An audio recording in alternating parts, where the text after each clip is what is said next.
हाँ तो आज हम लोग देखेंगे एक महत्वपूर्ण टॉपिक रसायन विज्ञान का, जिसे विलयन कहते हैं। विलयन या सॉल्यूशन कहते हैं, जो काफ़ी हम लोगों के दैनिक जीवन में भी महत्वपूर्ण भूमिका निभाता है। जो विलयन है, विलयन में मुख्य रूप से हम लोग देखेंगे यहाँ पे अभी जो है उसकी परिभाषा, और किस किस से या किन किन पदार्थों से ये मिलकर बना होता है। तो विलयन अत्यंत महत्वपूर्ण भाग होता है जो रसायन विज्ञान का है, जिसको हम लोग देखने वाले हैं। देखिए, विलयन जो होता है दो या दो से अधिक पदार्थों के समांगी मिश्रण को, दो या दो से अधिक पदार्थों के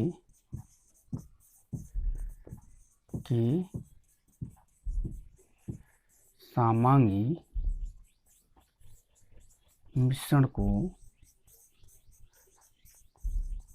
विलयन कहते हैं। तो दो या दो से अधिक पदार्थों के समांगी मिश्रण को विलयन कहते हैं। तो इसमें दो पदार्थ क्या होते हैं विलयन में? दो पदार्थ, एक विलायक होता है और एक विलेय पदार्थ। मतलब जो विलयन बना होता है वो विलेय और विलायक से मिलकर बना होता है। सामान्यतः जिस पदार्थ की मात्रा अधिक होती है, अब विलेय और विलायक किसको कहेंगे? जिस पदार्थ की मात्रा अधिक होती है उसको विलायक माना जाता है या सॉल्वेंट माना जाता है, और जिस पदार्थ की मात्रा कम होती है उसको विलेय पदार्थ माना जाता है या सॉल्यूट माना जाता है। तो विलयन जो होता है, विलयन के दो प्रमुख भाग होते हैं, विलायक और विलेय पदार्थ। अब ये अवस्था के आधार पर, अगर हम लोग अवस्था के आधार पर देखें तो बहुत पदार्थ की सामान्यतः भौतिक अवस्था जो होती है तीन प्रकार का होता है। सॉलिड है, लिक्विड है और गैस है, या जिसे ठोस, द्रव व गैस कहते हैं। तो इन भौतिक अवस्थाओं के आधार पर जो विलयन जो होता है वो कुल 9 प्रकार का दिखाया जाता है, या 9 प्रकार का है। भौतिक आधार मतलब कि ये विलेय पदार्थ, विलेय और विलायक, ये आपका 9 प्रकार का अलग अलग 3 प्रकार का होता है। ठोस द्रव गैस, विलेय भी ठोस द्रव गैस हो जाएगा, मतलब विलायक ठोस द्रव गैस के आधार पे, और विलेय भी ठोस द्रव गैस हो। तो इस आधार पर जो आपका विलयन होता है 3 प्रकार का, 3 नहीं 9 प्रकार का होता है। मतलब एक माध्यम में कुल 3 प्रकार होता है। जैसे गैसीय माध्यम में अगर विलायक है, सब गैसीय माध्यम में है, मतलब गैसीय माध्यम में विलेय हो, विलायक हो, तो फिर द्रव माध्यम में विलेय विलायक हो, फिर ठोस माध्यम में विलेय विलायक हो। तो इस आधार पर इसको कुल 9 प्रकार का विलयन होता है। तो इतना समझ में आया। जैसे विलयन क्या है? दो या दो से अधिक पदार्थों के समांगी मिश्रण को विलयन कहते हैं। विलयन दो पदार्थों से मिलकर बना होता है, जिसे सामान्यतः विलेय पदार्थ और विलायक के नाम से जाना जाता है।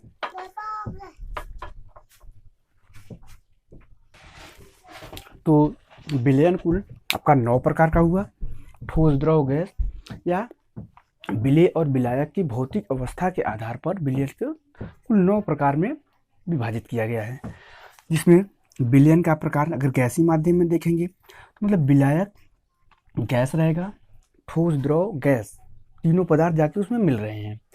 और दूसरा पदार्थ द्रव है, अगर विलायक द्रव के रूप में रहे तो वह द्रव में ठोस, द्रव, गैस घुल रहा है, और विलायक ठोस है तो ठोस, द्रव, गैस घुल रहा है। मतलब आपका गैस अधिक मात्रा में है, एक अधिक मात्रा वाला गैस हो, कम मात्रा वाला, एक विलेय का कार्य करे, एक विलायक का कार्य करे। तो इस आधार पर अगर गैसीय विलयन को हम देखें तो गैसीय माध्यम में अगर विलेय है और विलायक, ये तीनों एक ही हैं। मतलब विलायक जो है गैस रहेगा, या पदार्थ विलयन का अधिक मात्रा वाला भाग जो है गैस है। तो उसमें अगर गैस घुलता है, जैसे ऑक्सीजन व नाइट्रोजन का मिश्रण, इसमें एक गैस अधिक मात्रा में रहेगा, एक गैस कम मात्रा में है। तो उस अवस्था में अगर वातावरण में देखोगे तो नाइट्रोजन की मात्रा अधिक होती है, ऑक्सीजन की मात्रा कम है। तो इस आधार पे अगर गैस विलेय है और विलायक भी गैस है तो ऑक्सीजन व नाइट्रोजन का गैसीय मिश्रण है। और अगर गैस में आपका ठोस घुला है, गैस में सामान्य स्थिति में ये ठोस घुला रहेगा, तो इस अवस्था में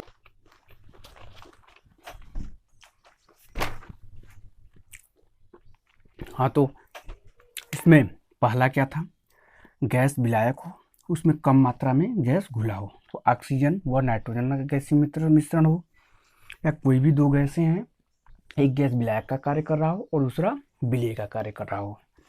जैसे गैस अधिक मात्रा में उसमें द्रव घुला हो, तो मतलब विलायक का कार्य गैस कर रहा है लेकिन द्रव विलेय पदार्थ का कार्य कर रहा है। जैसे क्लोरोफॉर्म को N2 गैस में मिश्रित किया, जैसे नाइट्रोजन गैस है उसमें क्लोरोफॉर्म को क्या कर रहे हैं, मिश्रित किया जाता है, तो द्रव हो गया, क्लोरोफॉर्म आपका द्रव माध्यम में हो गया और N2 जो है गैस माध्यम में हो गया। और इसमें तीसरा प्रकार है गैसीय माध्यम में, विलयन ठोस पदार्थ को गैस में घुला गया है, तो कपूर ठोस है, ये सॉलिड स्टेट में है और ये आपका N2 गैस माध्यम में है। तो कपूर का N2 में घुलना या N2 में विलयन जो होगा वो जो होगा आपका ठोस में गैस का विलयन कहा जाएगा। अब उसी में अगर द्रव विलयन देख रहे हैं जिसमें विलायक जो है द्रव के रूप में रहे, विलायक द्रव है, जैसे गैस को द्रव में घुला गया, जैसे जल में घुले हुआ ऑक्सीजन, पानी है, पानी में ऑक्सीजन को घुला हुआ, ऑक्सीजन कुछ मात्रा में घुला रहता है, तो अब पानी और ऑक्सीजन का जो विलयन होगा वो कहा जाएगा आपका द्रव विलयन। और द्रव का द्रव में विलयन, जैसे एथेनॉल जल में है, जल में एथेनॉल मिला रहे हैं, एथेनॉल है जैसे शराब है, शराब को भी पीते हैं जल में मिला के, तो वह विलयन जो है एथेनॉल भी द्रव हो गया और जल भी द्रव के रूप में है। तो दोनों द्रव, एक विलायक है एक विलेय पदार्थ है। तो अब यहाँ पर भी एक प्रकार का विलयन होगा, जो जैसे शराब पीते हैं जल में मिला के, तो जिसकी मात्रा अधिक हो गई वो विलायक हो गया और जिसकी मात्रा कम है वो विलेय पदार्थ हो गया। अब ठोस द्रव का देखेंगे, ठोस घुला जा रहा है, जल में घुला ग्लूकोज क्या होता है, ठोस अवस्था में होता है, और जल जो होता है द्रव अवस्था में होता है। जैसे हम लोग बीमार पड़ते हैं तो जल में ग्लूकोज को डाल के उसको पीते हैं, तो जल में ग्लूकोज को डाल के पी रहे हैं, तो जो विलयन बन रहा है उसमें विलायक जो है जल है और ग्लूकोज जो है विलेय पदार्थ है। अब देखेंगे ठोस विलयन। ठोस विलयन में विलायक का कार्य ठोस करेगा और विलेय पदार्थ का कार्य अलग अलग, ठोस द्रव गैस अलग अलग रहे, 3 प्रकार का। तो इसमें जैसे गैस ठोस में घुल रहा है, हाइड्रोजन का पैलेडियम में विलयन, हाइड्रोजन जो होगा वो गैस है, पैलेडियम जो होता है वो आपका धातु है, वो सॉलिड स्टेट में पाया जाता है। और गैस ठोस द्रव पारे में यन्निका के साथ अमलगम, ठोस आपका सोडियम क्या है, सोडियम ठोस है और पारा जो है द्रव के रूप में पाया जाता है। तो पारे का सोडियम के साथ अमलगम जो होता है वो आपका ठोस विलयन कहा जाएगा। ठोस का ठोस में जैसे तांबे का सोने के साथ विलयन, तांबे का सोने के साथ विलयन जो होगा वो आपका ठोस का ठोस में विलयन कहा जाएगा। इस प्रकार कुल मेरे पास 1 2 3 4 5 6 7 8 कुल 9 प्रकार का विलयन होता है। ये अवस्थाओं के या भौतिक अवस्था के आधार पर। तो ये था विलयन।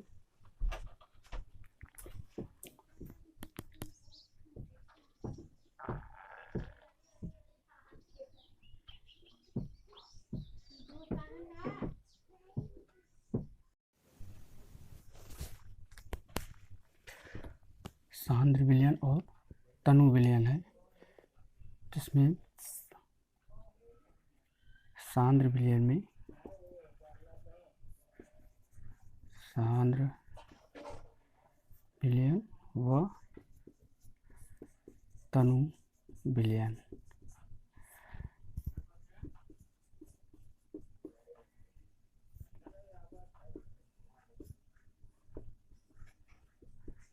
विलेय पदार्थ अधिक होता है और इसमें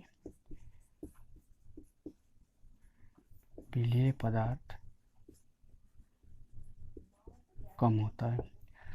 सांद्र विलयन वह विलयन होता है जिसमें विलेय की मात्रा अधिक होती है या विलेय पदार्थ की मात्रा अधिक होती है, तथा तनु विलयन वह विलयन होता है जिसमें विलेय पदार्थ की मात्रा कम होती है। इसमें विलेय के आधार पर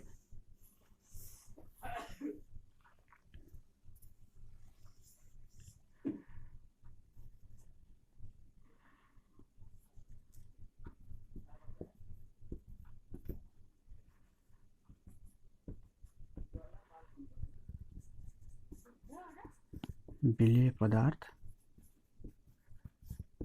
इसमें अधिक रहेगा और इसमें रहेगा कम। तो वह विलयन जिसमें विलेय पदार्थ की मात्रा इकाई आयतन में विलेय पदार्थ की मात्रा अधिक हो उसे सांद्र विलयन या कंसंट्रेट सॉल्यूशन कहेंगे। और जिसमें तनु विलयन वह विलयन होगा जिसमें विलेय पदार्थ की मात्रा कम होती है, तो उसको तनु विलयन कहते हैं। इसको सांद्र विलयन को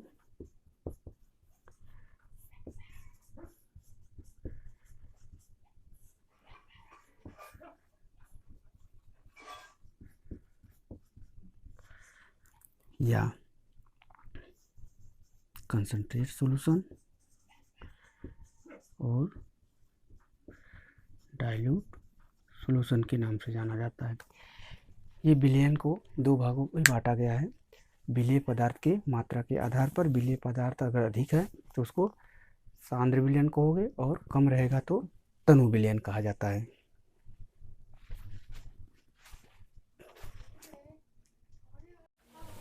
विलेयता क्या है? ये विलयन से संबंधित है। विलेयता किसी पदार्थ का किसी निश्चित ताप पर किसी विलेय पदार्थ में घुलने की अधिकतम क्षमता को कहा जाता है।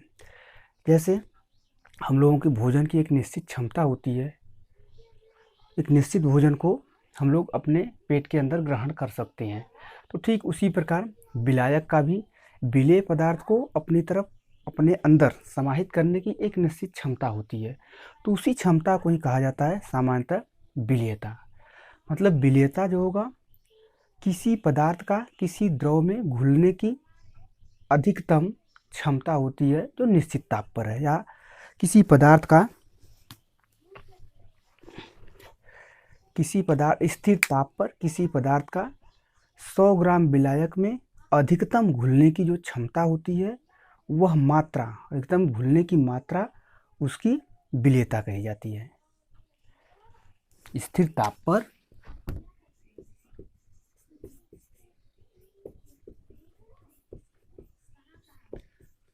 100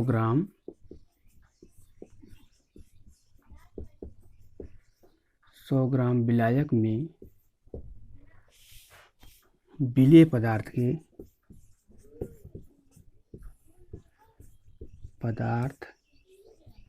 के घुलने की अधिकतम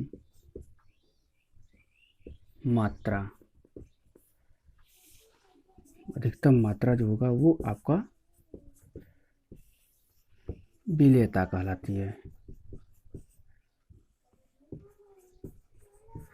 स्थिर ताप निश्चित हो, 100 ग्राम विलायक हो, 100 ग्राम विलायक में किसी पदार्थ की अधिकतम घुलने की जो मात्रा होती है उसी को विलेयता कहते हैं। या सामान्य भाषा में हम लोग समझ सकते हैं, अगर हम जल को लेते हैं, 100 ग्राम जल ले लिए और लेने के बाद चीनी की अल्प मात्रा धीरे धीरे उसमें घोल रहे हैं और मात्रा को हम ज्ञात करते जाते हैं कि हम कितनी मात्रा को चीनी को जल में घोल रहे हैं 100 ग्राम में। तो एक समय उसमें प्रारंभ में घुलता चला जाता है, लेकिन एक समय ऐसा आता है उसका घुलना जो है बंद हो जाता है। तो जितनी मात्रा में उसका घुला लेकिन अब घुलने के बाद जब बंद हो जा रहा है तो जितना घुला है वह मात्रा उसकी विलेयता कही जाएगी। जैसे मान लीजिए ये 100 ग्राम जल है,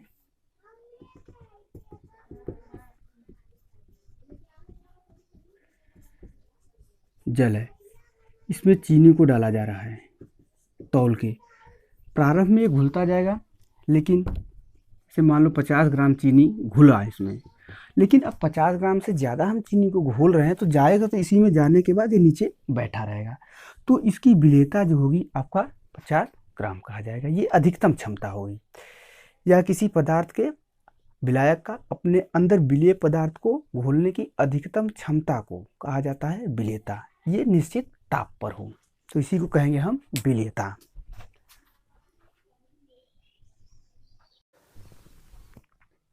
तो विलेयता के आधार पर विलयन को 3 भागों में वर्गीकृत किया गया है। विलेयता में क्या था? निश्चित ताप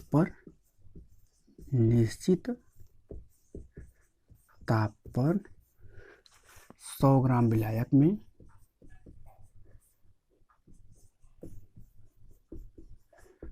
100 ग्राम विलायक में किसी विलेय 100 ग्राम विलायक किसी विलेय के घुलने की अधिकतम क्षमता या अधिकतम मात्रा कह सकते हैं ग्राम में। मतलब विलेयता क्या है? किसी भी पदार्थ का अधिकतम जो घुलने की जो क्षमता होती है 100 ग्राम विलायक में, उसी को कहते हैं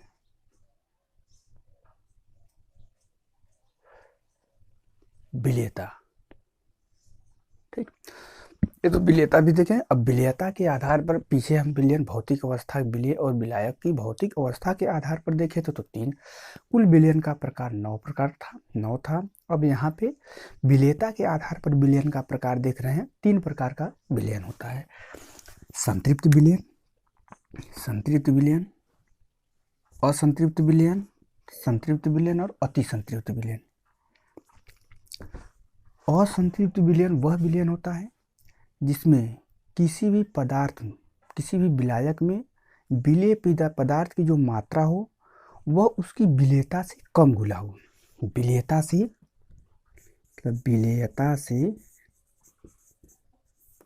कम, विलेयता से अगर कम घुला हो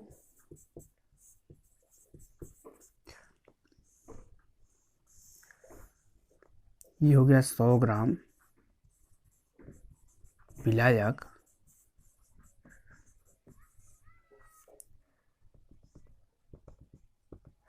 मान लीजिए कि 100 ग्राम जल में चीनी की जो विलेयता है वो 30 ग्राम है। 30 ग्राम इसकी विलेयता है, 30 ग्राम है। तो इसमें घुले हुए पदार्थ की मात्रा मान लो 20 ग्राम है। तो मतलब 100 ग्राम जल है या कोई भी विलायक है जिसमें 30 ग्राम उसकी विलेयता है अधिकतम, वह 30 ग्राम घुल सकता था, लेकिन उसमें घुले हुए पदार्थ की मात्रा 20 ग्राम है। तो यह विलयन जो होगा वो आपका असंतृप्त विलयन कहा जाएगा। इसमें जो है विलेयता के बराबर घुला रहेगा, विलेयता के बराबर घुला हो। यह संतृप्त विलयन वह विलयन होता है जिसमें किसी विलायक में विलेय पदार्थ की मात्रा उसके विलेयता के बराबर घुला हो तो वह संतृप्त विलयन कहा जाएगा। यह संतृप्त विलयन वह विलयन होता है जिसमें जल में, मान लीजिए जल है, उसमें विलेय पदार्थ की मात्रा को घुलता जाता है, लेकिन एक समय ऐसा आता है उसका घुलना बंद हो जाता है और वह विलेय पदार्थ उसी के नीचे तली में बैठा रह जाता है। तो वह अवस्था उस विलयन की संतृप्त विलयन की अवस्था कही जाती है। अब इसमें देखें, अगर ये आपका 100 ग्राम है, मान लो 100 ग्राम विलायक है, कोई भी विलायक हो 100 ग्राम है, इसकी जो विलेयता है इसमें अधिकतम घुलने की क्षमता जो है 30 ग्राम है।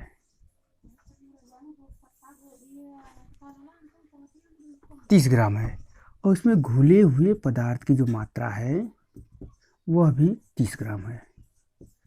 तो विलेयता के बराबर है, तो इसे कहेंगे। अब यह विलयन जो होगा वो संतृप्त विलयन कहा जाएगा। और अति संतृप्त विलयन में अगर यही विलयन हम देखें, मान लो ये 100 ग्राम विलायक है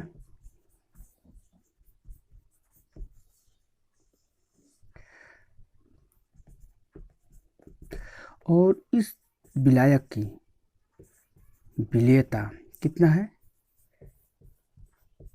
30 ग्राम है, और इसमें घुले हुए पदार्थ की मात्रा जो है वह 40 ग्राम है। तो क्या हो गया, अब इसमें ये अति संतृप्त विलयन कहा जाएगा। मतलब अगर हम संतृप्त विलेयता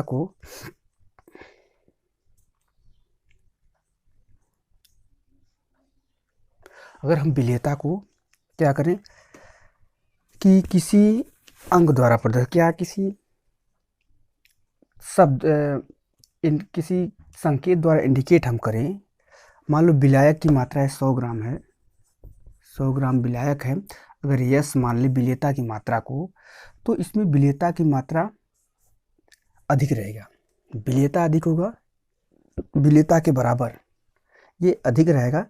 तो विलेयता मतलब कम है। अगर विलेयता कम है तो इस अवस्था में इसकी मात्रा जो है कम रहेगा, तो वो असंतृप्त विलयन कहा जाएगा। अगर इसमें विलेयता ऐसे नहीं समझ, मतलब सीधे सीधे देखा जा सकता है, जो विलेयता है वह विलेयता की मात्रा से कम हो, पदार्थ की मात्रा विलेयता की मात्रा से कम घुला रहेगा तो असंतृप्त कहला जाएगा, और विलेयता के बराबर घुला है पदार्थ की मात्रा तो उसे संतृप्त विलयन कहा जाएगा, और विलेयता से अधिक घुला है तो वह अति संतृप्त विलयन कहा जाएगा।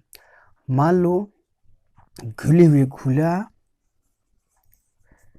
पदार्थ की मात्रा बराबर W, और इसकी विलेयता जो है, विलेयता को हम यस मान लें, तो यस जो है अधिक हो, W से अधिक हो। W की मात्रा मतलब घुले हुए विलेयता से कम घुला है, तो ऐसा अवस्था असंतृप्त विलयन कहा जाएगा। और यहाँ पे W जो है यस के बराबर हो, मतलब जो घुला हुआ पदार्थ की मात्रा उसकी विलेयता की मात्रा के बराबर रहेगा तो संतृप्त विलयन कहा जाएगा। यदि यही अगर हम W की मात्रा अधिक हो, विलेयता का मात्रा कम हो, या घुले हुए पदार्थ की मात्रा विलेयता से अधिक हो, तो इस अवस्था में हम कहेंगे इसको अति संतृप्त विलयन।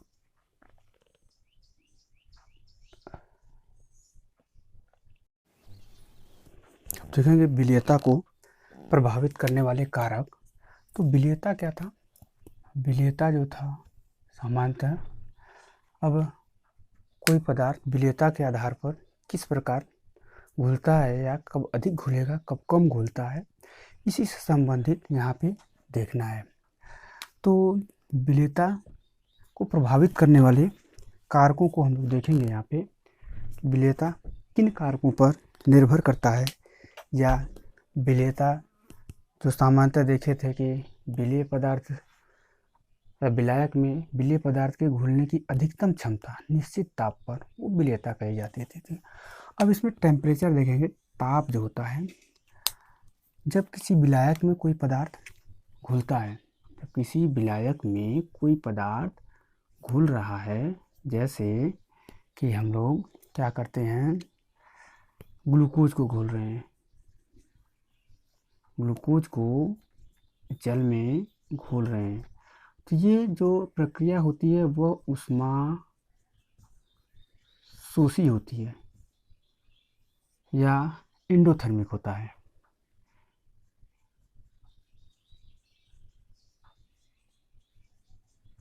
तो ऐसी अवस्था में उनकी विलेयता जो है ताप बढ़ाने पर बढ़ेगा। मतलब एंडोथर्मिक के लिए टेम्परेचर बढ़ाने पर सॉल्युबिलिटी जो होगी वो बढ़ेगा, सीधा सीधा संबंध रहेगा। और यदि कोई ऐसा विलयन है जिसमें इसको हम घोलते हैं, तो घोलने के बाद उसमें से ऊष्मा निकलती है, जल या कोई भी ले लिया जाए, जैसे CaOH ट्वाइस है, या चूना है, जैसे चूना को हम भरते हैं, जल में चूना को घोलते हैं, तो चूना क्या होता है, ऊष्मा शोषी अभिक्रिया को प्रदर्शित करता है। क्या करेगा, ऊष्मा शोषी नहीं, सॉरी, ऊष्मा छेपी। ये क्या हो गया, एक्सोथर्मिक। इस वक्त जो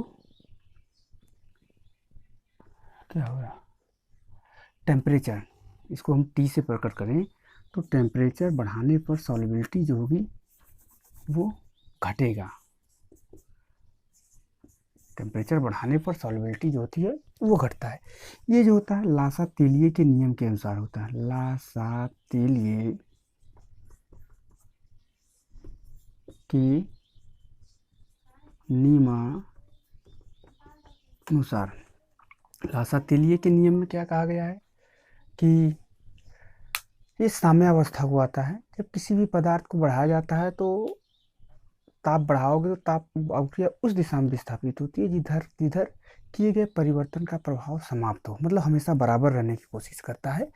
तो ये जो टॉपिक होता है, मतलब ताप बढ़ाने पर अगर पदार्थ को घोलने पर किसी भी विलायक में ऊष्मा को अवशोषित करता है तो उस अवस्था में ताप बढ़ाने पर विलेयता बढ़ जाएगी। मतलब ताप बढ़ाओगे तो पदार्थ की मात्रा जो है अधिक घुलेगा। यदि ऊष्मा क्षेपीय अभिक्रिया है, मतलब किसी भी विलायक में किसी पदार्थ को घोल रहे हैं तो घोलने के बाद उसमें से ऊष्मा बाहर निकल रही है। अगर ऊष्मा बाहर निकल रही है तो ऐसी अवस्था में ताप बढ़ाने पर उसकी विलेयता जो होती है घटती है। ठीक, ऊष्मा क्षेपी में ताप बढ़ाओगे तो विलेयता घटेगा और ऊष्मा शोषी में ताप बढ़ाओगे तो विलेयता बढ़ेगा। जैसे इसमें है पोटेशियम नाइट्रेट है, ग्लूकोज है, शर्करा है, इसको चीनी में हम घोलेंगे। सामान्यतः देखते हैं कि जब ऊष्मा क्षेपी या ऊष्मा शोषी अभिक्रिया सामान्य दैनिक जीवन में हम लोग देखते हैं, जैसे गिलास है, गिलास में जल लिया है और जल में ग्लूकोज को डालते हैं तो ग्लूकोज युक्त जल जो होता है ठंडा होता है पहले की अपेक्षा। तो अब ये क्या है कि यह ऊष्मा शोषी अभिक्रिया को प्रदर्शित कर रहा है। क्या कर रहा है? ऊष्मा शोषी अभिक्रिया को प्रदर्शित कर रहा है। और यही जब चूने को घरों में हम लोग घरों में पेंट करने के लिए चूना जब पेंट करते हैं तो चूने को जल में डालते हैं तो देखते हैं जब जल में डाला जाता है तो उसमें से ऊष्मा निकलती है, खौलने लगता है। तो क्या है? ये ऊष्मा क्षेपी अभिक्रिया है। तो मतलब ऊष्मा क्षेपी अभिक्रियाओं के लिए ताप बढ़ाने पर विलेयता घटेगी और ऊष्मा शोषी अभिक्रियाओं के लिए ताप बढ़ाने पर विलेयता बढ़ेगी। तो जो पदार्थ ऊष्मा अवशोषित करते हैं ये इस प्रकार होगा तो करते तो उनकी विलेयता ताप बढ़ाने पर बढ़ता है, जैसे पोटेशियम नाइट्रेट, ग्लूकोज, शर्करा आदि है। और जो पदार्थ ऊष्मा उत्सर्जित करते हैं या ऊष्मा क्षेपी अभिक्रिया को प्रदर्शित करते हैं, ताप बढ़ाने पर उनकी विलेयता घटती है, क्योंकि विलायक में घुलने पर ऊष्मा जो है उत्सर्जित होती है। जैसे calcium sulphate, calcium hydroxide, calcium citrate आदि होगा। और सामान्यतः दूसरा पॉइंट क्या है? ध्रुवी विलायक और ध्रुवी विलेय। सामान्यतः जो पदार्थ होता है समान प्रकार की प्रकृति में अधिक घुलता है। अगर ध्रुवी विलायक है या ध्रुवी पदार्थ है या आयनिक यौगिक है तो वह ध्रुवी विलायक में ही अधिक विलेय होगा, ध्रुवी विलायक में अधिक विलेय रहेगा। जबकि अध्रुवी पदार्थ अध्रुवी विलायकों में अधिक विलेय होता है। अगर इनकी प्रकृति बदलती है तो या तो नहीं विलेय होंगे या तो अल्प विलेय होते हैं। तो सामान्यतः ध्रुवी पदार्थ या ध्रुवी विलेय पदार्थ ध्रुवी विलायक में विलेय होंगे और अध्रुवी पदार्थ अध्रुवी विलेय पदार्थ अध्रुवी विलायकों में विलेय होते हैं। तो ये हो गया, या समान प्रकृति के विलेय व विलायक मिलने पर अधिक घुलते हैं। आयनिक व ध्रुवी पदार्थ ध्रुवी विलायकों में अधिक विलेय होते हैं, जबकि अध्रुवी विलायक में अधिक विलेय होंगे। ध्रुवी विलायक को हम ध्रुवी पदार्थ को अध्रुवी विलायक में घोलेंगे तो वह कम विलेय होगा या अल्प विलेय होगा या अविलेय होगा। एक पॉइंटर है सम आयन प्रभाव, सम कॉमन आयन इफेक्ट। तो सम आयन प्रभाव होता है विलयन में समायन के कारण सामान्यतः विलेय लवण की जो विलेयता होती है वो घट जाती है। सम आयन प्रभाव मतलब दो यौगिक हैं जिनमें आयन की मात्रा आयन समान है तो उसे समायन कहते हैं। और समायन के प्रभाव से विलेय पदार्थ के आयनन की मात्रा जो होती है वो कम हो जाती है। आयनन की मात्रा या विलेयता घुलने की जो मात्रा होती है वो कम होती है सामान्यतः। तो यहाँ पे मुख्य रूप से विलेयता को प्रभावित करने वाले कारकों के में हम लोग 3 पॉइंट देखें, ताप और ध्रुवी अध्रुवी या विलेय विलायक की प्रकृति और समायन प्रभाव। तो इसमें क्या है, इंडोथर्मिक में टेम्परेचर बढ़ाएंगे सॉल्युबिलिटी बढ़ेगी, और एक्सोथर्मिक में टेम्परेचर बढ़ाएंगे सॉल्युबिलिटी घटती है। ध्रुवी और अध्रुवी विलायक की बात करें तो समान बिरादरी या समान जाति या समान गुण वाली प्रकृति का ध्रुवी विलायक में ध्रुवी विलेय अधिक घुलेगा, अध्रुवी विलेय पदार्थ अध्रुवी विलायक में अधिक घुलता है। और तीसरा है विलयन में समायन के कारण सामान्यतः विलेय पदार्थ की मात्रा जो होती है, समायन क्या होता है, जैसे विलेय और विलायक है दोनों का आयन अगर उनको आयनाइज किया जाए, आयनाइज करने के बाद अगर उनमें कोई आयन समान मिल रहा है तब उसको कहेंगे सम आयन।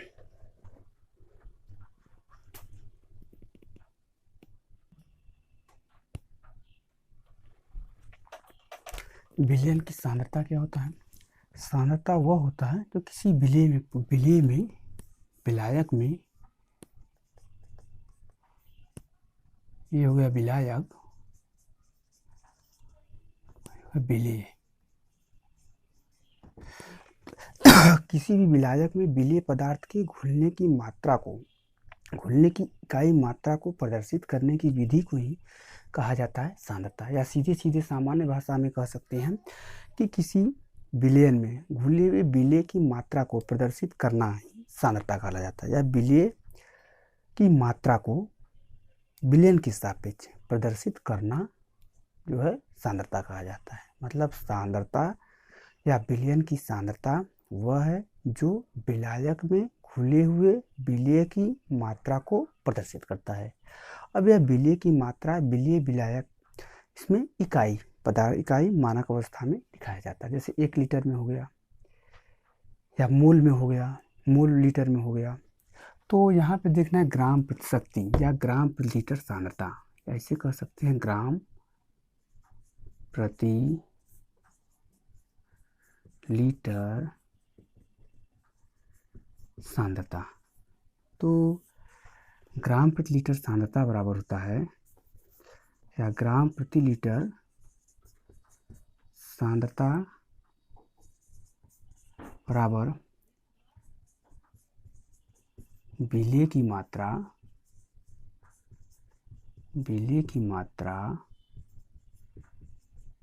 ग्राम में बटे विलेय की मात्रा ग्राम में बटे उसमें क्या होगा कि विलयन का आयतन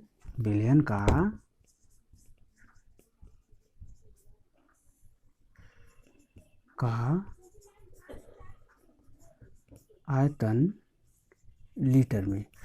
मतलब 1 लीटर विलयन में घुले हुए विलेय की मात्रा ग्राम में व्यक्त करने की प्रक्रिया को ही कहोगे ग्राम प्रति लीटर में सांद्रता या स्ट्रेंथ, या इसी को शक्ति कहा जाता है। मतलब 1 लीटर विलयन में घुले हुए विलेय पदार्थ की मात्रा ग्राम में अगर है तो वह उसकी ग्राम प्रति लीटर में सांद्रता कही जाती है। इसका मात्रक जो होता है ग्राम प्रति लीटर होगा।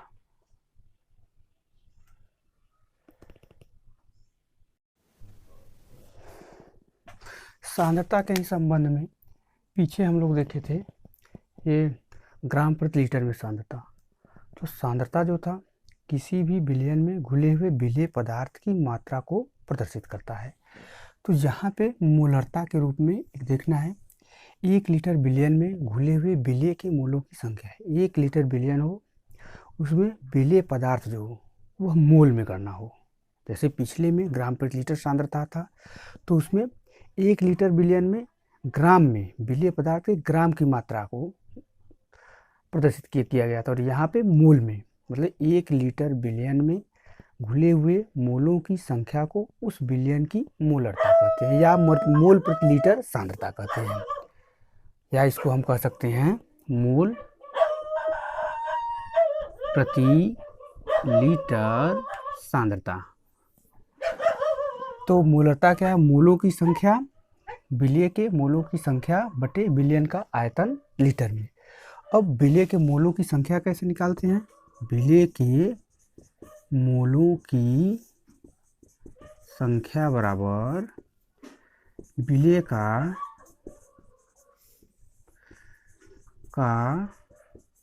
भार ग्राम में बटे विलेय का अणुभार।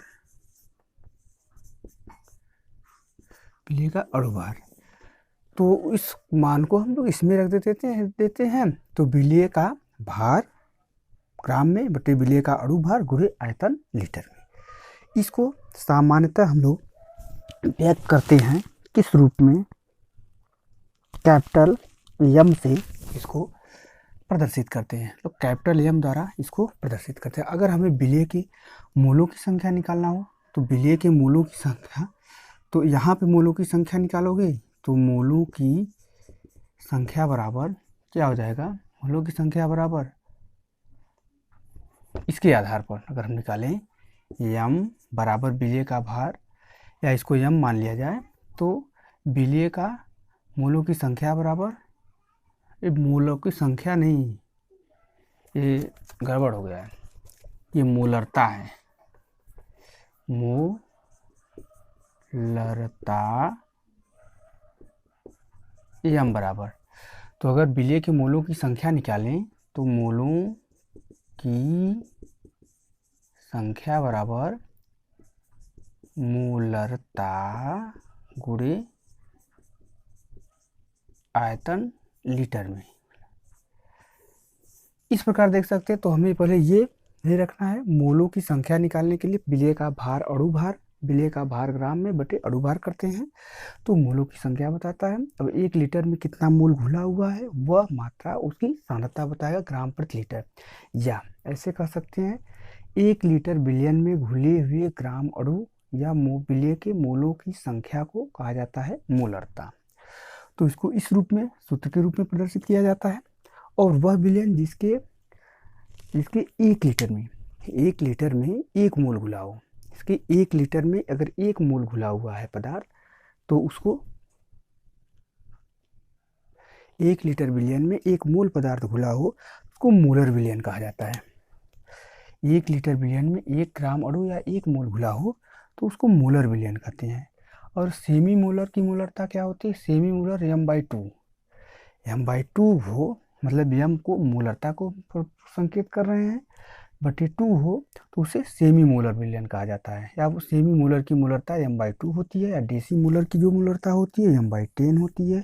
सेंटी मोलर की मोलरता m/100 होता है।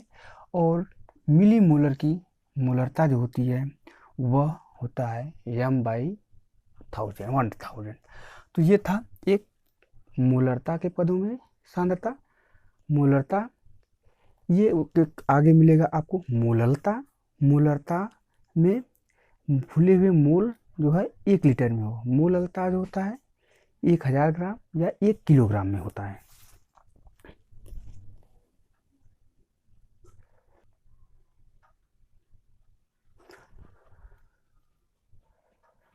अब देखेंगे हम लोग मोललता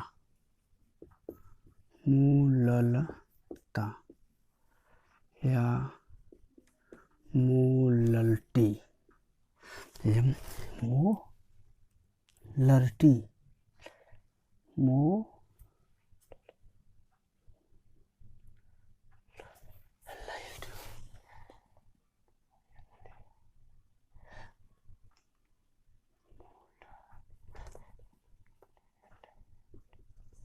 मोलल टी होता है।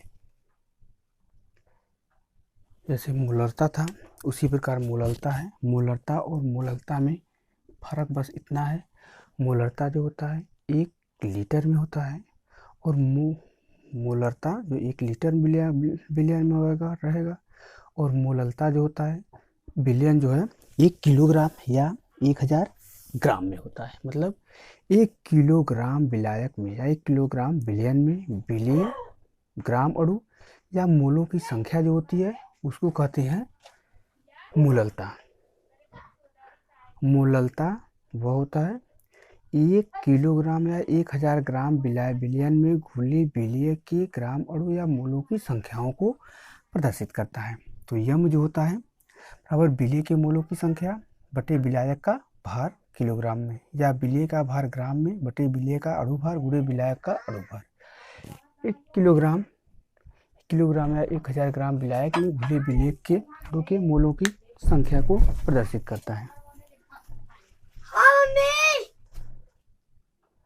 किसी विलयन के ताप में परिवर्तन करने पर विलयन की ताप में परिवर्तन करने पर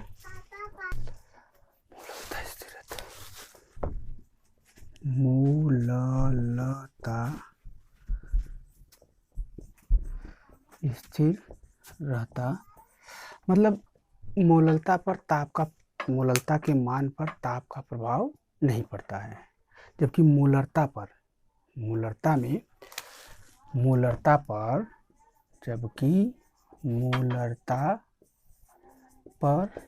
ताप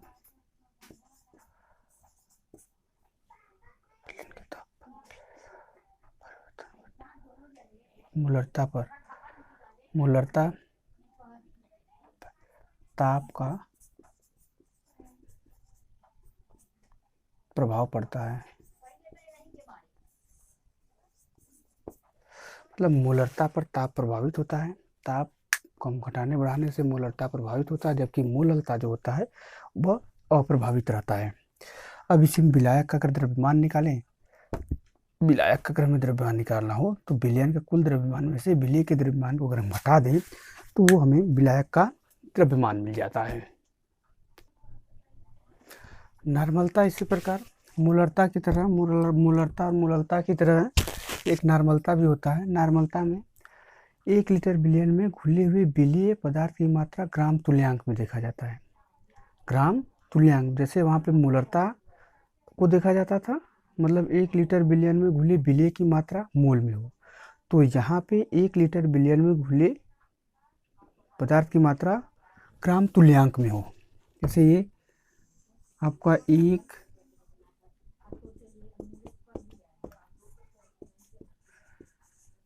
लीटर विलयन है,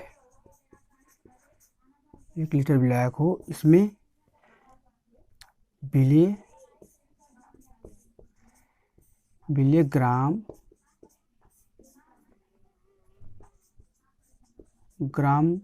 तुल्यांक में हो, तो जो इसमें सांद्रता होगा उसको हम कहेंगे नॉर्मलता। मतलब 1 लीटर विलयन है, अगर उसमें विलीय पदार्थ, घुला हुआ विलीय पदार्थ ग्राम तुल्यांक में हो तो उसकी जो सांद्रता होगी उसको हम लोग नॉर्मलता कहेंगे। क्या कहेंगे? नॉर्मलता बोलेंगे, इसको हम सब नॉर्मलता बोलेंगे। तो नॉर्मलता में परिभाषा दे सकते हैं कि 1 लीटर विलयन में घुले हुए विलीय के ग्राम तुल्यांकों की संख्या उस विलयन की नॉर्मलता कही जाती है। इसे यन से या कैपिटल एन से प्रदर्शित करते हैं। तो यहाँ पे ग्राम तुल्यांक की संख्या, हाँ ये हो गया। अब उसके बाद नॉर्मलता को यन से व्यक्त करते हैं विलय के ग्राम तुल्यांकों की संख्या बटे विलयन का आयतन लीटर में। या ग्राम तुल्यांक की संख्या जो होता है, या ग्राम तुल्यांक की संख्या बराबर W/E, तो विलय का भार है ना, विलय का भार ग्राम में बटे E बराबर तुल्यांकी भार होता है। तो तुल्यांकी भार का हम भाग दे देंगे उसके विलय पदार्थ के भार में, तो वो हो जाएगा आपका ग्राम तुल्यांक। तो अब ये इसका मान रखने पर ये आता है, मिलेगा ग्राम तुल्यांकी भार। और नॉर्मलता या तो फिर ये लीटर में रहेगा तो वहीं, अरे ml में रहेगा, अगर लीटर में है तो ठीक है, या तो इसको बाद में जाके आप ml में है तो तुरंत 1000 का भाग दे देंगे, 1 लीटर में 1000 ml होता है, या तो फिर ऊपर जाके उसका गुणा कर सकते हैं। इसी में एक ठो सूत्र आता है नॉर्मलता समीकरण या उदासीनीकरण समीकरण होता है, इसमें N1 V1 बराबर N2 V2 होता है। इसमें 2 विलयन है, आयतन V1 है, इसका आयतन V2 है, इसकी नॉर्मलता N1 है, इसका नॉर्मलता N2 है। तो इस प्रकार भी हम देख सकते हैं नॉर्मलता बराबर N1 V1 बराबर N2 V2 होता है, या आगे बढ़ा सकते हैं, या एक सूत्र और, या इसी को दूसरी तरह कर सकते हैं। इसी रूप में हम N बराबर W/1000 बटे V, या W बराबर NEV बटे 1000। अच्छा, इसका तुल्यांकी भार भी, तो इसमें अगर हम N को निकाल रहे हो, EV, ये क्या हो गया, ये हो गया नॉर्मलता, हो गया नॉर्मलता, ये हो गया आयतन, आयतन ml में, ये हो गया तुल्यांकी भार, और ये हो गया विलेय का भार, विलेय का भार। तो ये होता है नॉर्मलता। मतलब नॉर्मलता क्या है, 1 लीटर विलयन है, इस विलयन में विलेय के ग्राम तुल्यांक कितना घुला हुआ वो उसकी सांद्रता को नॉर्मलता में प्रदर्शित करेगा। ग्राम तुल्यांक कैसे निकालोगे, विलेय का भार में तुल्यांकी भार का भाग दे देंगे तो विलेय का भार निकल जाता है। विलेय विलेय विलेय के भार में तुल्यांकी भार का भाग देंगे तो ग्राम तुल्यांक की संख्या निकल जाता है।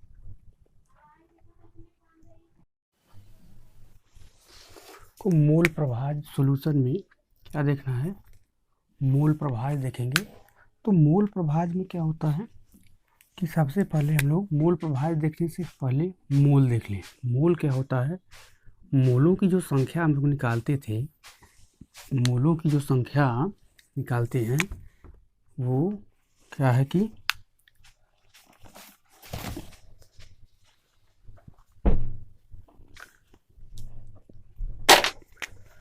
मोलों की संख्या बराबर विलेय का भार ग्राम में बटे विलेय का अणु भार। मतलब मोलों की संख्या हम लोग निकालते थे, विलेय का भार में या विलेय के भार में विलेय के अणु भार का भाग देने पर जो मान आता था या आता है उसे कहते हैं मोलों की संख्या। अब मोल प्रभाज में हम लोग पीछे देख चुके हैं, विलयन क्या होता है, विलयन में सामान्यतः द्विअंगी होता है, 2 भाग होता है। इसमें विलेय होता है, विलेय पदार्थ प्लस विलायक होता है। मतलब इसमें विलयन में क्या होगा, 2 पदार्थ हैं, विलेय पदार्थ, विलायक। मोल की संख्या कैसे निकलता है, मोलों की संख्या निकालने के लिए पदार्थ के अणु भार ग्राम में हो, उसमें अणु भार का भाग दे देते हैं तो जो मान आता है वो उसका आता है मोलों की संख्या। अब देखेंगे मोल प्रभाज। मतलब मोल प्रभाज को देखने से पहले हमको ये आना चाहिए। तो मोल प्रभाज में, मोल प्रभाज विलयन का निकलता है। किसी भी विलयन में दो घटक हैं। यहाँ का ऐसा विलयन है 2 घटक वाला देखना है, एक विलेय होगा एक विलायक होगा। तो किसी एक घटक का मोल प्रभाज तथा किसी विलयन, मतलब विलयन में विलयन का मोल प्रभाज जो होगा किसी विलयन के एक घटक का के मोलों की संख्या तथा दोनों घटकों या कुल घटकों के मोलों की संख्याओं के अनुपात को मोल प्रभाज कहते हैं। या जैसे विलेय का मोल प्रभाज निकालना है तो विलेय के मोलों की संख्या तथा विलेय और विलायक के मोलों की संख्याओं के योग के अनुपात को कहेंगे विलेय के मोल प्रभाज। अगर विलायक का मोल प्रभाज निकालना है तो विलायक के मोलों की संख्या तथा विलेय और विलायक के मोलों की संख्याओं के योग के अनुपात को कहेंगे विलायक का मोल प्रभाज। या ऐसे कह सकते हैं कि जो मोल प्रभाज होता है वह विलयन के एक घटक तथा कुल घटकों के मोलों की संख्याओं के अनुपात को कहा जाता है। इसमें देख सकते हैं मोल फ्रैक्शन में मोल प्रभाज बराबर 1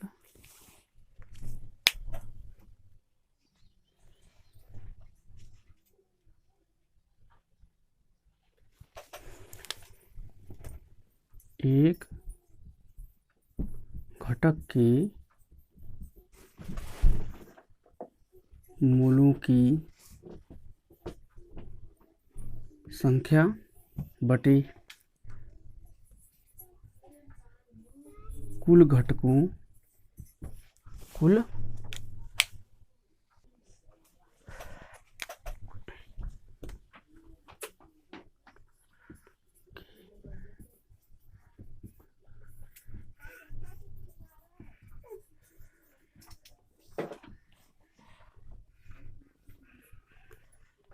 से विलय का मूल प्रभाज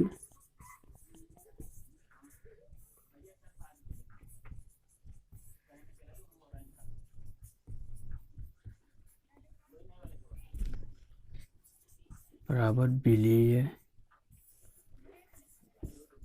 की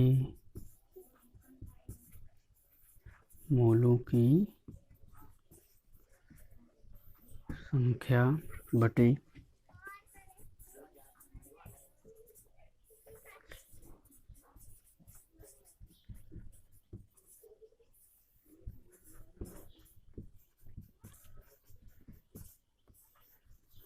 की संख्या। और इसी प्रकार विलायक का निकलेगा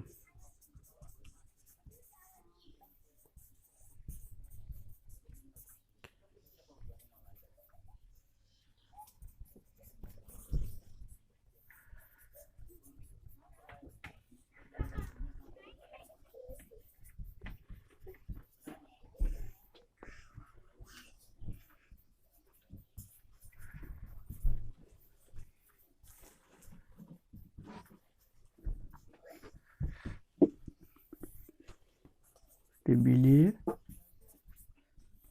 प्लस विलायक की मोलों की संख्या, या विलेय का माना विलेय के मोलों की संख्या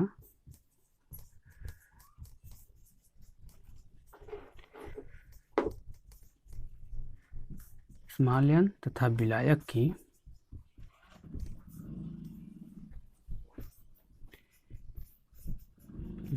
के मोलों की संख्या कैपिटल N हो तो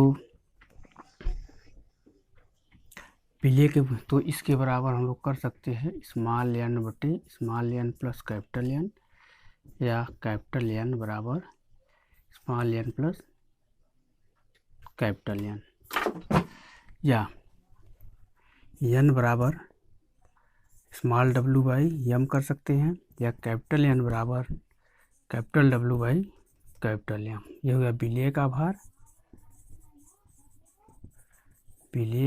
भार और ये हो गया विलेय का अणु भार। तो उस आधार पर देखेंगे तो विलेय का, या इसमें यहाँ पे दिखा सकते हैं स्मॉल w बटे स्मॉल m बटे स्मॉल w बटे small m plus capital W बटे कैपिटल M, या यहाँ पे कर सकते हैं इसको कैपिटल W बटे capital W by capital M बटे स्मॉल w बटे small m plus capital W बटे कैपिटल M। इसमें दोनों घटकों के मूलों की, दोनों घटकों के का मूल प्रभाज बराबर 1 होता है। यदि एक का मूल प्रभाज निकल जाए तो दूसरे को एक में से घटाकर दूसरे को निकाला जा सकता है।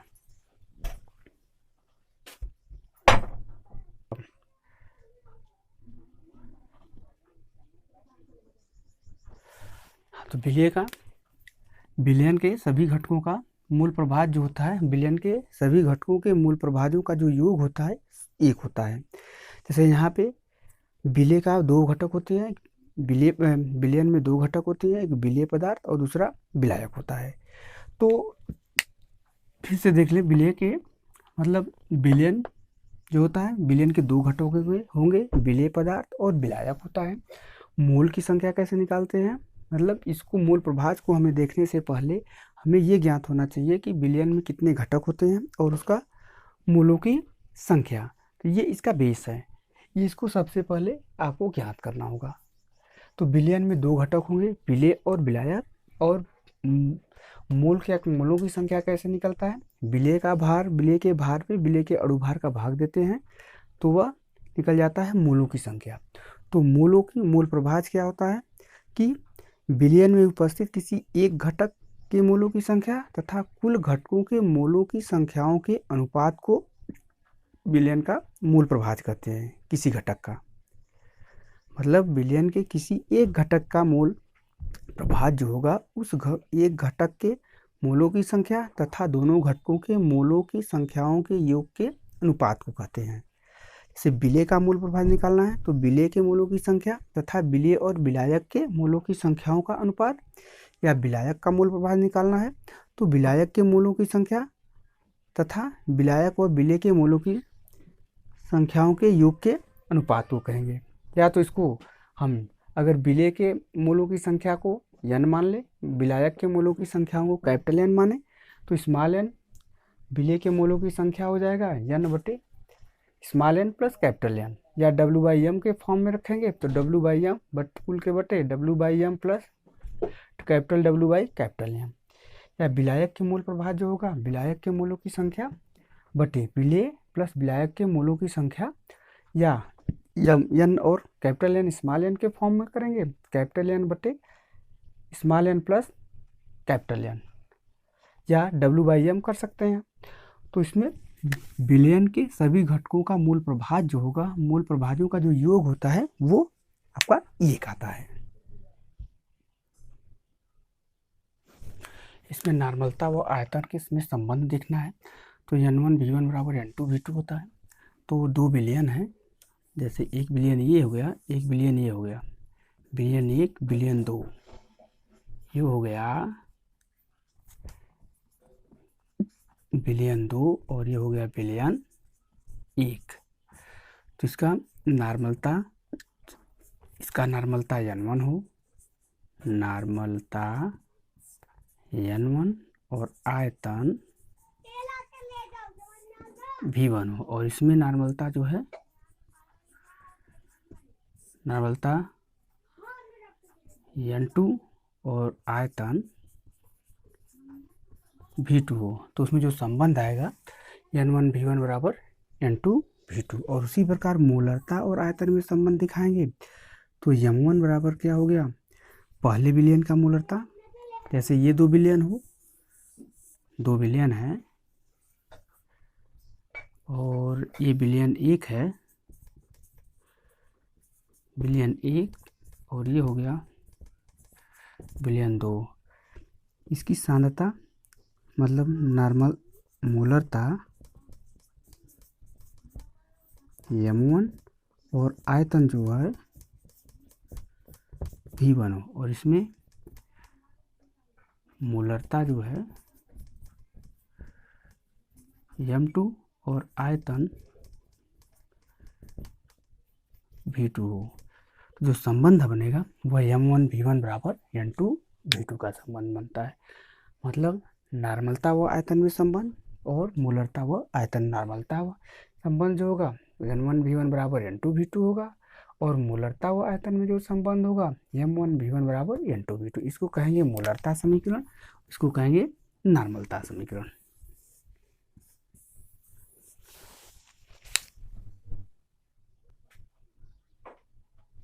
हाँ, इसमें अम्ल की नॉर्मलता देखना है तो अम्ल की नॉर्मलता जो होता है मोलरता गुणे क्षारकता, क्षार की नॉर्मलता जो होता है मोलरता गुणे अम्लता। या इसको हम ऐसे कर सकते हैं, नॉर्मलता बटे मोलरता बराबर स्मॉल n, या n बराबर क्षारकता या अम्लता या संयोजकता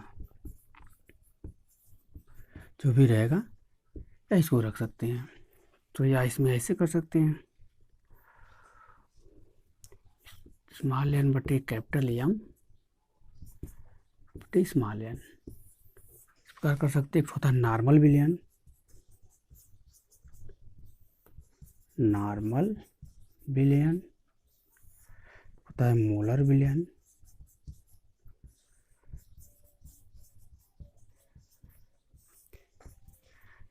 नॉर्मल विलयन वह विलयन होता है जिसके 1 लीटर विलयन में विलेय का 1 मोल घुला है या 1 ग्राम तुल्यांक घुला है। मोल नहीं, नॉर्मलता में होगा ग्राम तुल्यांक घुला रहेगा। 1 ग्राम तुल्यांक घुला है तो उसको कहा जाता है नॉर्मल विलयन। और मोलर विलयन वह विलयन होता है जिसके 1 लीटर विलयन में विलेय का 1 मोल घुला रहेगा तो उसको कहेंगे मोलर विलयन। मतलब 1 लीटर वही विलयन हो, 1 लीटर हो और 1 ग्राम तुल्यांक हो, 1 ग्राम तुल्यांक हो, तो इसकी जो सांद्रता होगा वो कहा जाएगा नॉर्मल या 1 n कहा जाएगा। और इसमें क्या है, अगर 1 लीटर विलयन है, 1 लीटर विलयन है, इसमें विलेय जो घुला हो 1 मोल हो, तब इसका सांद्रता जो है मोलर कहा जाएगा। 1 मोलर या मोलर विलयन कहोगे इसको। विलयन के अणु संख्या गुणधर्म जो होते हैं, विलयन के अणु संख्या गुणधर्म कुछ होते हैं। विलयन जान रहे हैं, 2002 से अधिक पदार्थों के सामांगी मिश्रण को विलयन कहते हैं। गुणधर्म मतलब जिसका गुण होता है जो कणों की संख्याओं पर निर्भर करे, मतलब विलयन का वह गुण जो विलयन के कणों के संख्याओं के ऊपर निर्भर करे उसे विलयन का अणु संख्या गुणधर्म कहते हैं। अणु संख्या मतलब अणुओं की संख्याओं पर या कणों की संख्याओं पर निर्भर करे। तो किसी भी विलयन के निश्चित आयतन में या निश्चित भार में उपस्थित कणों की संख्याओं के ऊपर निर्भर करने वाले गुणों को अणु संख्या गुणधर्म कहते हैं। इसके ये कणों की प्रकृति या संगठन पर निर्भर नहीं करता है। अणु संख्या गुणधर्म यह केवल संख्याओं पर निर्भर करता है। इसमें मूल रूप से परासरण दाब, वाष्प दाब का अवनमन, क्वथनांक का उन्नयन, हिमांक का अवनमन, ये सब आते हैं। मतलब किसी भी अगर विलयन में कणों की संख्या अधिक है तो ये गुण अधिक माने जाते हैं। जैसे विलयन के वे गुण जो विलयन में निश्चित आयतन या भार में उपस्थित विलेय के कणों या आयनों की संख्याओं पर निर्भर करता है। सामान्यतः आयनिक यौगिक रहेगा तो आयन बदल जाता है, तो वह मतलब विलयन के वे गुण जो कणों के निश्चित आयतन में या भार में उपस्थित विलेय के कणों या आयनों की संख्याओं पर निर्भर करता है उसे अणु संख्या गुणधर्म, या सीधे सीधे कह सकते हैं ऐसा गुण जो विलयन के कणों के या अणुओं की संख्या पर निर्भर करे तो वह अणु संख्या गुणधर्म कहा जाएगा। यह कणों की प्रकृति, संरचना और संगठन पर निर्भर नहीं करता है। मतलब कण का प्रकृति कैसा है, संगठन कैसा है, बड़ा है या छोटा है, उससे कोई निर्भर नहीं करता है। और इसके अंतर्गत क्या आता है, एक परासरण दाब है ये, और दूसरा जो है वाष्प दाब अवनमन, तीसरा है क्वथनांक का उन्नयन और चौथा है ये हिमांक का अवनमन। मतलब ये गुण जो होते हैं वो अणु संख्या गुण कहे जाते हैं जो अणुओं की संख्याओं के ऊपर निर्भर करता है।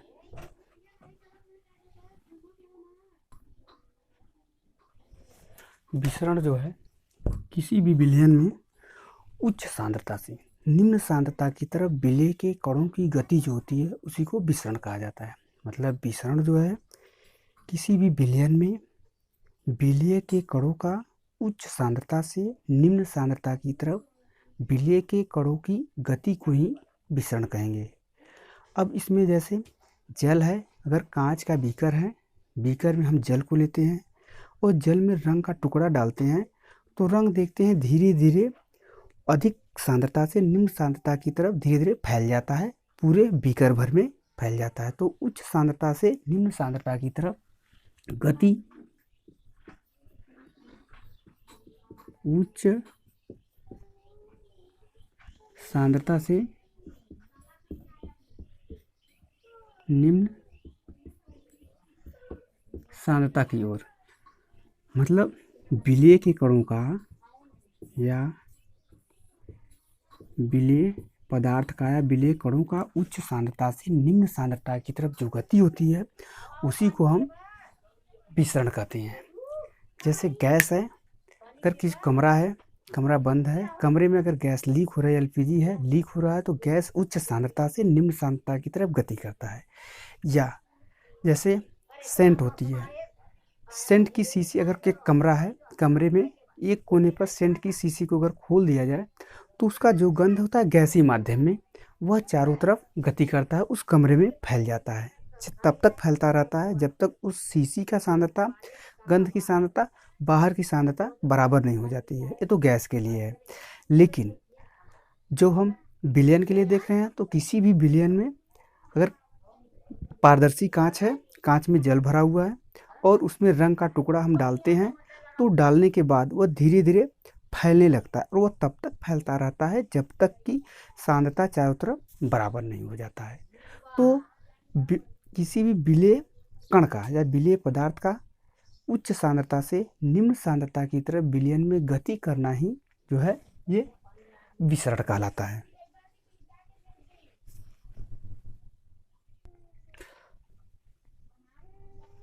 देखते हैं परासरण क्या होता है। परासरण से पहले विलेय विलायक को हम लोग जान रहे हैं, विलेय क्या होता है और विलायक क्या होता है। विलेय और विलायक को हम लोग जानते हैं। तो विलेय मतलब विलायक जो होगा वो कम सांद्रता वाला पदार्थ हो गया, विलयन जो होगा अधिक सांद्रता। या परासरण से पहले हम लोग यह देख लें कि पर अर्धपारगम्य झिल्ली क्या होती है। देखो, अर्धपारगम्य झिल्ली का मतलब होता है जो पारगम्य मतलब पार करना, अर्धपारगम्य मतलब आधा। तो विलयन में दो भाग होते हैं, विलेय व विलायक होता है, वह विलायक होता है। तो ऐसा झिल्ली जिससे केवल विलायक के अणु आर पार आ जा सके, केवल विलायक के ये न आए, केवल विलायक के अणु आर पार हो सके, वो आर पार हो सके, उसको हम लोग कहेंगे अर्धपारगम्य झिल्ली। अब एक पात्र है जिसमें एक तरफ, या परासरण में क्या होगा, परासरण में सीधे कह सकते हैं कि अर्धपारगम्य झिल्ली द्वारा, जैसे अर्धपारगम्य कोई पात्र है जिसमें विलायक विलयन भरा हुआ है, या सांद्र विलयन या गाढ़ा विलयन, इधर क्या है पतला विलयन या तनु विलयन या विलायक भरा हुआ है। मतलब यह सीधे कह सकते हैं पतला विलयन इधर है, गाढ़ा विलयन उधर है। तो अब इसमें अर्धपारगम्य झिल्ली लगा दिया जाता है, तो विलायक के जो अणु होते हैं इस तरफ गति करते हैं, विलायक के अणु जो होते हैं विलयन की तरफ, या तनु विलयन का सांद्र विलयन की तरफ गति होता है। विलायक के अणुओं का तनु विलयन से सांद्र विलयन की तरफ गति होगा, या पतले विलयन से सांद्र गाढ़े विलयन की तरफ गति होगा। ये केवल विलायक का अणु करोगे, विलेय पदार्थ का नहीं। तो इसी को कहा जाता है परासरण। मतलब परासरण वह प्रक्रिया है जिसमें विलायक का अणु जो होता है वह विलायक से विलयन की तरफ गति करता है, या तनु विलयन सांद्र विलयन की तरफ गति करेगा, या पतला विलयन जो होता है गाढ़े विलयन की तरफ गति करता है। तो इस गति करता है अर्धपारगम्य झिल्ली से होकर। तो इसी प्रक्रिया को कहा जाता है परासरण। या परासरण वह प्रक्रिया है जिसमें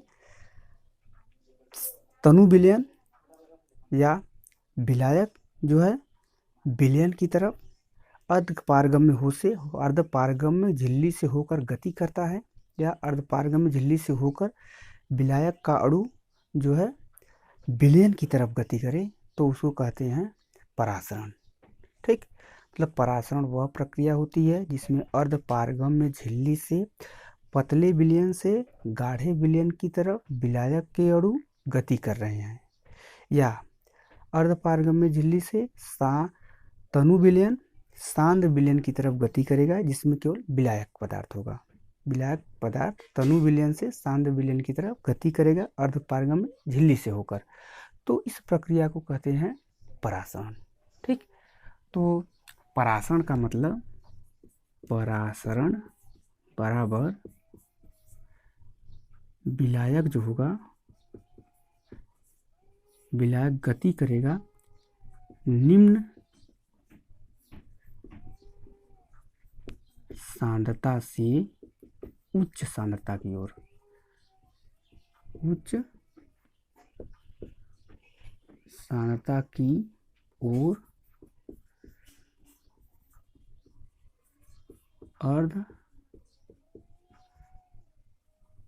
अर्धपारगम्य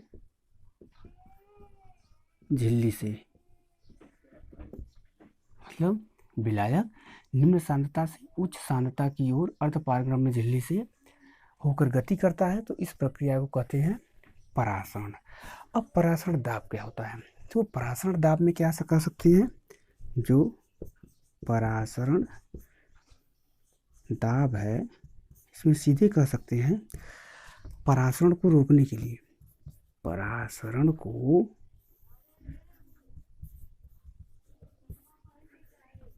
रोकने के लिए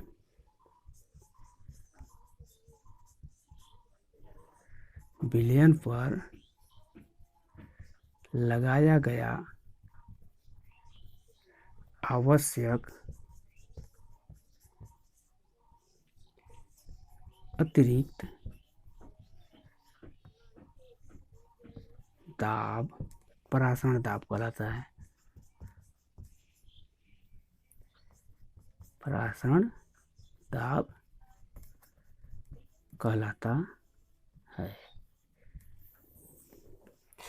मतलब परासरण दाब क्या है? परासरण को रोकने के लिए विलयन पर लगाया गया आवश्यक अतिरिक्त दाब जो है परासरण दाब कहा जाता है। जैसे अगर ये विलयन इधर से इधर बढ़ रहा है, ठीक, तो इसमें अगर हम एक पंप लगा दें जिसके द्वारा हमको यह पता चले कि इसका जल स्तर बढ़ रहा है कि घट रहा है, ये पता चले। अब इसमें देखते हैं जैसे परासरण दाब क्या हो गया। ये विलयन है, विलयन में एक ठो कैपिलरी ट्यूब केस नली लगा हुआ है, केस नली लगा हुआ है। जब परासरण होता है तो विलायक का अणु इधर से इधर गति करेगा, इधर से इधर गति करेगा, तो ये इधर से इधर जाता है, उल्टा हुआ है। ये इसको हमें इस पर रखना है ना, एक इसमें हम लगा देते हैं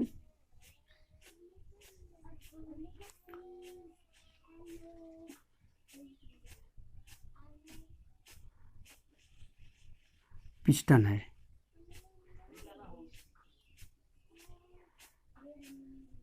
ये हो गया पिस्टन, ये हो गया दाब मापी, दाब मापी। तो जब परासरण होता है तो ये विलायक का अणु अर्धपारगम्य झिल्ली से इधर जाता है, तो इधर जाता है तो ये पता चलता है इसका स्तर ऊपर बढ़ता है। तो इस पर हम एक दबाव डालते हैं, इस पिस्टन के द्वारा एक दबाव डालते हैं। तो दबाव जब डालते हैं तो ये जो जल का अणु या विलायक का अणु इधर से इधर जा रहा था उसका जाना रुक जाता है, मतलब उसी को हम देखते हैं, वही हमें रोकना है। तो विलायक का अणु जब इधर जाता है, प्रारंभ में तो जाता है, लेकिन जब हम इस पर कुछ दबाव डालते हैं, दाब लगाते हैं, तो जब दाब लगाते हैं तो यह जो विलायक का अणु हमारा इधर से इधर जा रहा था वो जाना रुक जाता है, और ये ऊपर बढ़ना, जब परासरण होगा तो ये केस नली में जल का और विलयन का अणु, विलयन जो है इसका स्तर ऊपर बढ़ेगा। तो इस पर हम क्या करते हैं, एक दबाव डालते हैं। ये विलयन पर जब दबाव डालेंगे तो अर्धपारगम्य झिल्ली से होकर विलायक का अणु जो है विलयन की तरफ आना जो है, जो आ रहा है, यह रुक जाता है समझ, और इसका स्तर भी ऊपर जो बढ़ रहा था वो भी रुक जाएगा। तो अब जितना हम दाब लगाए वही दाब इस विलयन के लिए P जो है वो परासरण दाब कहा जाएगा। ये क्या कहा जाएगा, परासरण दाब। तो मतलब परासरण को रोकने के लिए विलयन पर लगाया गया आवश्यक अतिरिक्त दाब जो होगा वही परासरण दाब कहा जाता है। तो यहाँ पे मतलब परासरण न होने पाए, परासरण न होने का, तो ये था परासरण एवं परासरण दाब। परासरण क्या है? परासरण वह प्रक्रिया है जिसमें विलायक का अणु विलयन की तरफ अर्धपारगम्य झिल्ली से होकर गति करता है, तो इसे परासरण दाब कहते हैं। या परासरण वह प्रक्रिया है जिसमें निम्न सांद्रता का पदार्थ उच्च सांद्रता के विलयन की तरफ गति करता है, अर्धपारगम्य से होकर, तो उसे परासरण कहते हैं। अब परासरण को रोकने के लिए विलयन पर लगाया गया आवश्यक अतिरिक्त दाब जो होता है उसी को परासरण दाब कहते हैं। तो इस प्रकार है। अर्धपारगम्य झिल्ली क्या होता है? जिससे केवल विलायक का अणु आर पार आ जा सके, विलेय पदार्थ का अणु न आ जाए, तो उसे कहोगे अर्धपारगम्य झिल्ली। और परासरण दाब क्या है? परासरण को रोकने के लिए विलयन पर लगाया गया आवश्यक अतिरिक्त दाब जो होगा वो परासरण दाब कहा जाता है। परासरण के बाद हम लोग देखते हैं बाह्य परासरण और अंतः परासरण। इसमें दो परासरण होता है। परासरण दो प्रकार का होता है, जो बाह्य परासरण है और अंतः परासरण।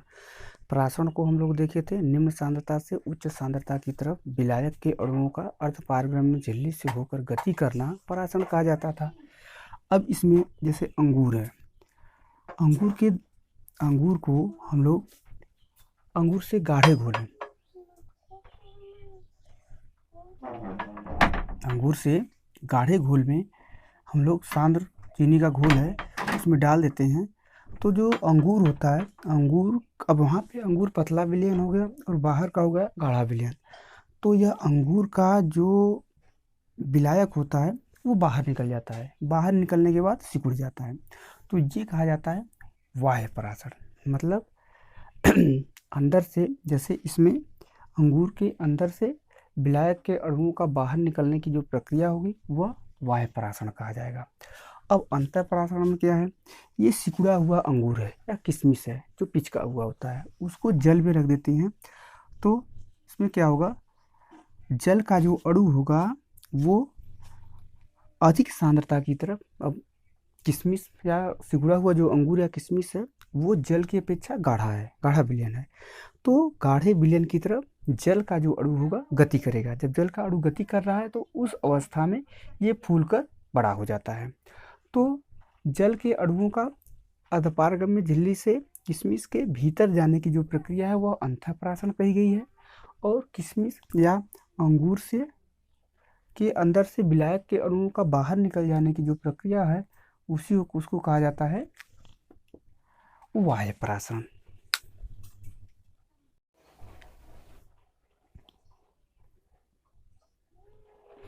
परासरण में देखे थे।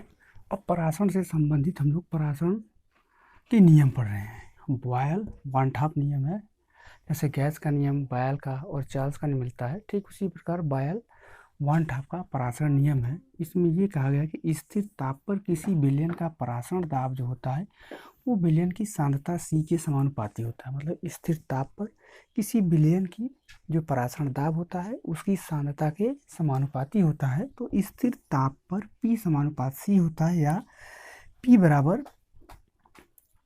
K C हो जाएगा, या P बराबर क्या होगा K C, या इसी को हम PV बराबर K करते हैं, PV बराबर K। ठीक है तो सही। यदि सांद्रता C 1 मोल प्रति भी लीटर के आयतन में हो तो PV बराबर K होगा।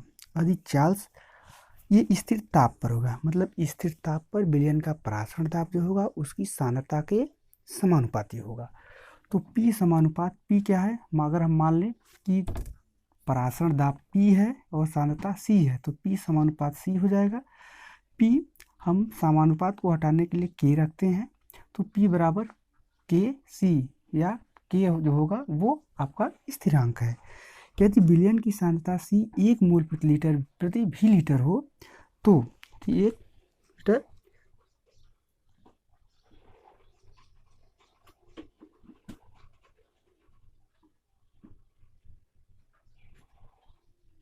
1 मोल प्रति भी लीटर है तो PV बराबर K होगा। उसी प्रकार अब चार्ल्स का वन हाफ नियम देखते हैं। ये स्थिर सांद्रता पर होता है। किस पे होगा? स्थिर सांद्रता पर किसी विलयन का परासरण दाब जो होगा उसके परम ताप के समानुपाती होता है। ये परम ताप के समानुपाती रहेगा, तो P समानुपात P होगा, या P equal to K into T होगा, या K बराबर स्थिरांक हो जाएगा, या हम इसको कर सकते हैं पी बटे के टी बराबर के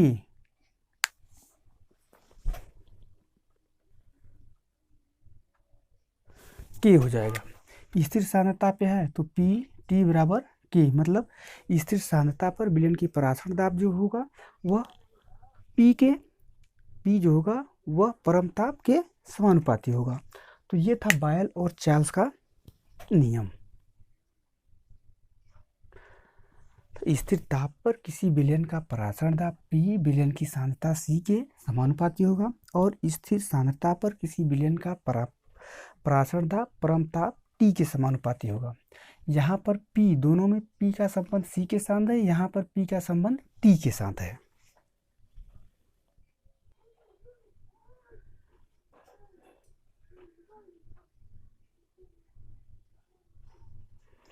तो परासरण दाब के नियम में बायल और चार्ल्स के बाद तनु विलयनों के लिए वान हाफ समीकरण देखते हैं।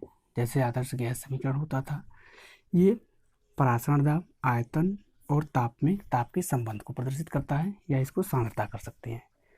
मतलब तनु विलयन का वान हाफ समीकरण जो है परासरण दाब,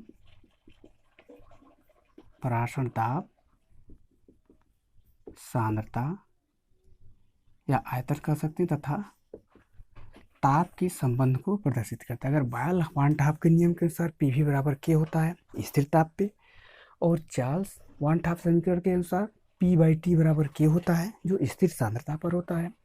अब इन दोनों समीकरणों को हम मिला देते हैं, समीकरण 1 और समीकरण 2 को, तो पीवी बराबर आर टी मिलता है। ये 1 मोल के लिए है। तो यदि विलयन में भी लीटर विलेय n मोल उपस्थित हो तो पीवी बराबर n आर टी होगा, और आर का मान जो होता है 0.082 लीटर वायुमंडल प्रति डिग्री प्रति मोल होता है। इसी को कहा जाता है तनु विलयनों के लिए वान हाफ समीकरण। या हम ऐसे कर सकते हैं, बायल वान हाफ